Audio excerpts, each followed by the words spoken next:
생활 속 법률 히어로 이승우 변호사의 사건 파일.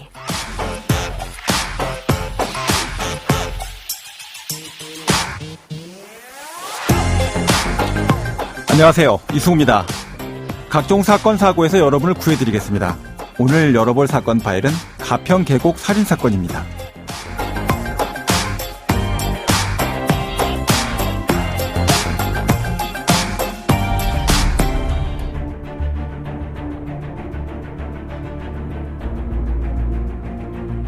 이은혜 씨는 혼인신고 뒤에 남편 명의로 생명보험도 여러 개 가입해서 매월 보험료로 70만 원 이상 낸 것으로 확인됐습니다. 남편 윤 씨는 지난 2019년 6월 익사했고, 유인희 씨는 남편 사망 5개월 뒤 생명보험금 8억 원 수령을 신청했으나 사기를 의심한 보험사로 자, 오늘 주제는 보험 사기입니다. 저희가 이번 주 월요일에 가평 계곡 살인 사건에서 부작위에 의한 살인 이야기를 나눠봤는데요. 자, 오늘은 같은 사건을 통해서 보험 사기가 의심되는 부분을 한번 짚어보도록 하겠습니다. 법무법인 법승의 신명철 변호사와 함께 자세한 내용 더 알아보도록 하겠습니다. 변호사님 안녕하세요. 안녕하세요. 법무법인 법승의 신명철 변호사입니다. 네. 자, 먼저 오늘 보험 사기를 다뤄볼 건데, 자, 이 내용에 관련돼서 좀 설명을 좀 주시죠. 제가 어렸을 때 공포영화 검은집이라는 영화를 봤습니다. 네. 거기 보면은 그 아내가 남편이 근무하는 곳에서 좀 고의로 신체가 절단되게 하는 그런 좀 무서운 영화 내용이 있었는데요. 네. 그게 사실 보험 사기를 다룬 영화였습니다. 네네. 이 보험 사기라는 것은 보험 사기 방지 특별법 제2조 1호에 그 정의가 규정되어 있는데요. 예. 보험 사고의 발생이나 원인 또는 내용에 관해서 보험회사를 기망해서 보험금을 청구한 행위를 보험 사기라고 규정하고 있습니다. 보험사를 속여서 보험금 타내는, 자, 이런 범죄를 말하고 있죠. 자, 그 관련해 갖고 법률과 관련된 어떤 여러 가지 통계 자료들이 있는데 간단하게만 소개해 주시죠. 예, 사실 보험 사기 적발 금액이 2010년에는 3,700억에서 예. 2018년에는 경찰청에 가면 4,436억, 그리고 이제 2020년에는 4,900억까지 뛰었습니다. 그리고 적발 인원도 2018년에는 5만 명에서 2020년에는 7만 명까지 굉장히 폭증하고 있는 상태에 있다, 이런 예. 얘기로 느껴지는데요. 맞습니다. 자, 이 사건 그 공개 수배 중인 이은혜 씨와 조연수 씨가 살인 혐의와 함께 보험 사기 방지 특별법 위반 미수, 자, 이 혐의로 수사를 받고 있죠. 어떤 부분이 관련이 있습니까? 일단 이 사건 같은 경우는 살인보다 먼저 문제된 부분은 보험 사기였습니다. 네. 2017년 3월에 혼인신고를 했고, 그로부터 몇 달 안 돼서 6개의 보험을 피보험자를 망인으로 해가지고 가입을 했습니다. 그리고 혼인기간 내내 재정 상태가 매우 좋지 않았고, 장기 매매나 또 개인회생을 신청할 정도였고, 그래서 보험금도 아주 잦은 연체를 하였습니다. 이것이 2019년 7월 1일에 치료될 예정에서 이 사건 사고가 바로 그 4시간 전인 2019년 6월 30일 발생되었습니다. 자, 결국 보험금 연체로 해당되는 것의 실효, 그러니까 보험계약 실효가 4시간밖에 남지 않은 상태에서 사건이 발생했다, 이런 얘기인데, 자, 말씀 주신 내용 보면 피해자의 재정 상태가 나빠졌다라고 하는데, 그런 상태로 매달 70만 원에 상당하는 보험료를 납부한 것은 어떻게 봐야 될까요? 당시 피해자는 밥값 3,000원도 없어서 네. 친구에게 빌릴 정도로 재정이 아주 악화된 상태였고, 개인 회생도 사실상 법원에서 인용해 줄 수 있는 그런 상황이었는데, 아내의 반대로 사실 이런 부분도 생명보험료를 내기 위한 어떤 목적으로 보고 있는데, 네. 하여튼 아내의 반대로 개인 회생을 중단하였고요. 그런 상황에서 사실은 70만 원이 넘는 이 과도한 금액을 매월 납부했습니다. 네. 이런 부분들은 사실 어떤 의도나 목적이 있는 거로 좀 추측된다고 보여집니다. 그렇군요.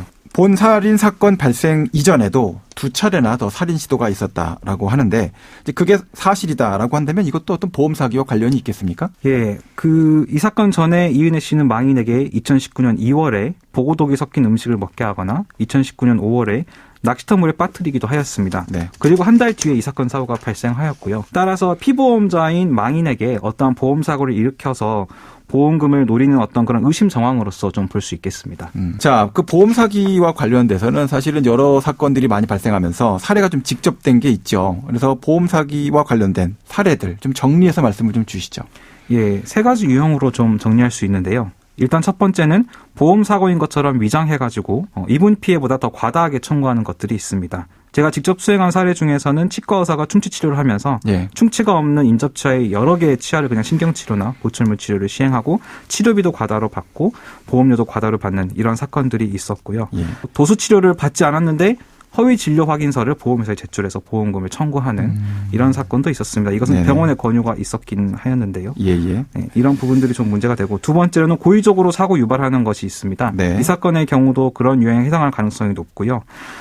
또 대표적인 사례로 차선 변경하는 차량 뒤에서 고의로 충격해가지고 피해자 과실로 일어난 것처럼 사고를 발생시키고 사고를 접수해서 보험금 취득하게 하는 결국 징역형의 선고를 받기도 하였습니다. 네네. 또 세 번째 사례는 보험 계약 시에 허위를 고지하는 겁니다. 예를 들어서 암이나 어떤 중요한 사실을 숨기고 보험 계약을 하여서 계약을 한 다음에 나중에 보험금을 청구하는 이런 보험 사기 사건과 관련된 처벌은 어떻게 규정되어 있는지 말씀을 좀 주셨으면 합니다. 사실은 보험사기 방지 특별법이 제정되기 전에는 일반 형법에 의해서 처벌을 하였습니다. 네. 그런데 보험사기 방지 특별법이 제정이 되고 먼저 보험회사가 그래서 금융위원회에 의심될 경우에는 조사를 의뢰할 수 있고요. 네네. 또 수사 의뢰도 할 수 있게 됩니다. 네네. 또 건강보험심사평가원이 그 의료 행위에 대해서 판단을 할 수도 있고요. 처벌 같은 경우는 기존 형법과 차이점은 벌금 부분입니다. 네. 벌금 부분이 5천만 원으로 상향됐고요. 네. 따라서 10년 이하의 징역 또는 5천만 원 이하의 벌금에 처해질 수 있고 만약에 상습으로 이런 행위를 했다면 2분의 1까지 가중될 수 있습니다. 또 미수보험도 처벌을 하고 보험 사기 이득액이 5억 원을 넘는 경우에는 3년 이상의 유기징역, 50억 원 넘으면 무기 또는 5년 이상의 징역에 처해질 수 있고 또 보험 사기 이득액 이하에 상당하는 벌금도 병가할 수 있게 됩니다. 그러면 이제 오늘 사건에 담긴 법 이야기를 한 줄로 정리해서 전해드리고 나서 실제 법적 대응과 자문을 이어나가 보도록 하겠습니다.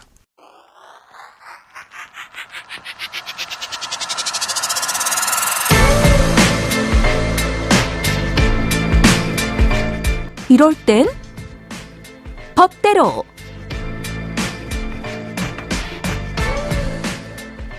보험사기란 보험사기 방지 특별법 2조에 따라서 보험사고 발생, 원인, 내용에 관해서 보험회사를 속여서 보험금을 청구하는 행위를 말합니다. 자, 가평 계곡 살인사건 용의자 이은혜 씨가 갚여놓은 8억 사망보험이 지급됐을 경우라면은 그 금액에 따라서 3년 이상의 유기징역에 처해지는 범죄가 되었을 것입니다.